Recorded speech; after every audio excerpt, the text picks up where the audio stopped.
Hi అండి, అందరూ బాగున్నారా? ముందుగా దేవి నవరాత్రులు శుభాకాంక్షలు అండి. దసరా శరన్నవరాత్రులు కదా, ఇంక ఇల్లులై ముందు రోజే క్లీన్ చేసుకున్నానండి. ఇంక మార్నింగ్ లేచి ఫ్రెష్ అయ్యి వాకిలి ముందు ముగ్గేసుకున్నాను. ఇలాగా ప్రశాంతంగా ఉంటుంది ఇంకా ఆ రోజంతా నాకు. ఇంకా పూజకి అయితే రెడీ చేసుకుంటున్నానండి. ఇంకా ఉదయం 5కి లేచానండి. పూజ అంతా అయ్యేసరికి 8:30 అయింది. అమ్మ మొదటి రోజు బాలా త్రిపుర సుందరి అవతారం కదా, అందరికీ బాలా త్రిపుర సుందరి అమ్మవారు అనుగ్రహం మెండుగా ఉండాలి, అందరం కలకాలం సుభిక్షంగా ఆయురారోగ్యాలతో ఉండాలని కోరుకుంటూ పూజ చేసుకున్నానండి. నా పూజ ఎలా ఉందో కామెంట్స్లో చెప్పండి, లైక్ చేయండి పూజ నచ్చితే.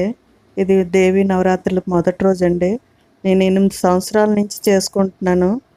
ఇంకా ముందైతే దసరా రోజే పూజ చేసుకునే వాళ్ళని. ఓం శ్రీ మాత్రే నమః.